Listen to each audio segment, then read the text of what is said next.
নমস্কার, আপনাদের সকলকে স্বাগত এস বাংলা ডিজিটালে। আমি কানাই রায়ের সঙ্গে রয়েছি আপনাদের। আজ আমরা উপস্থিত রয়েছি শিমুলবাড়ি সংলগ্ন এলাকায়, এবং এখানে কিন্তু রাস্তার মধ্যে দেখতে পাচ্ছি একটি ভয়াবহ একেবারে গাড়ি যে দুর্ঘটনা, সেই দুর্ঘটনা কিন্তু এখানে হয়ে গিয়েছে।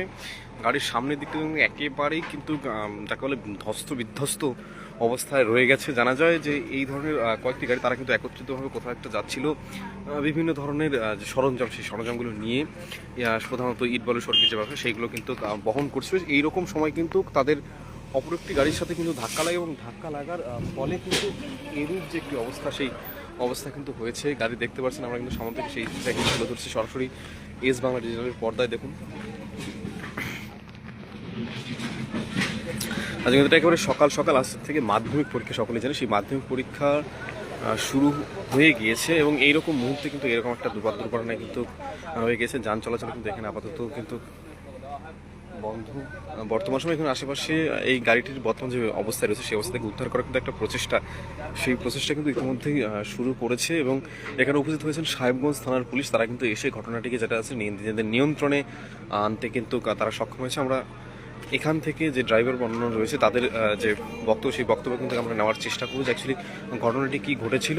আপনারা দেখতেই পাচ্ছেন এখানে কিন্তু খুব অল্প একটু জায়গা কিন্তু এখানে উপস্থিত রয়েছে, যেটা দেখা যাচ্ছে। বাকি রাস্তাটা কিন্তু একেবারে বন্ধ, যান চলাচল খুব কিন্তু গতিহীন হয়ে গিয়েছে এইটুকু জায়গার মধ্যে। তার কারণ দেখতেই পাচ্ছেন রাস্তার প্রায় অর্ধেকের বেশি অংশ যদি আমরা দেখি, সেই অংশ কিন্তু এখানে কিন্তু হয়েছে একেবারেই বন্ধ হচ্ছে। সেখানে কিন্তু কিভাবে হয়েছে এই দুর্ঘটনা?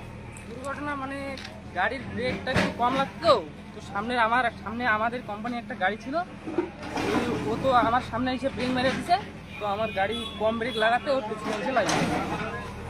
কারো কোনো ক্ষয়ক্ষতি হয়েছে কি? না, কারো কোনো ক্ষয়ক্ষতি হয় নাই, সবাই ঠিক আছে। গাড়িটাকে একটু কখন হয়েছে এটা? এটা সকাল 8টার দিকে। সকাল 8টা। মানে কখন গাড়ি নিয়ে কোথা থেকে মাল নিয়ে বেরিয়েছে? মাল নিয়ে বেরিয়েছি ভুটান থেকে।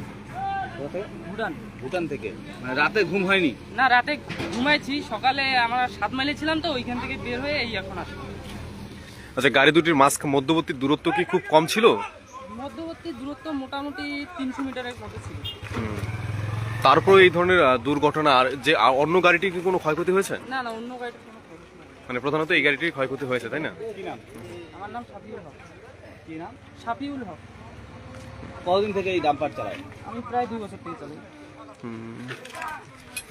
আমরা কিন্তু ইতিমধ্যে যে এই গাড়ি যে সেই গাড়ির যে চালক, সেই চালকের সাথে কিন্তু আমরা কথা বললাম। তিনি কিন্তু জানালেন যে অ্যাকচুয়ালি কীভাবে ঘটনাটি ঘটেছে, এবং দেখতে পাচ্ছেন তারা কিন্তু অন্য জায়গা থেকে, ভুটান থেকে অন্য একটি যে স্থান থেকে, একেবারে দূরবর্তী স্থান থেকে তারা কিন্তু আসছিল, এবং রাত্রি থেকে কিন্তু তারা কিন্তু গাড়িটা চালাচ্ছে একটা বিষয়। এবং দুটি গাড়ির মধ্যবর্তী দূরত্ব, সেই দূরত্বের কথা কিন্তু তারা মোটেই বললো যে দূরত্বটা কিন্তু মোটামুটি ছিল, কিন্তু তবুও কিন্তু এই ধরনের অ্যাক্সিডেন্ট, রাস্তার যে সেফটি, সেই সেফটি নিয়ে এবং গাড়ি চালকদের সেফটি নিয়ে কিন্তু একটা প্রশ্ন জাগিয়ে দিচ্ছে।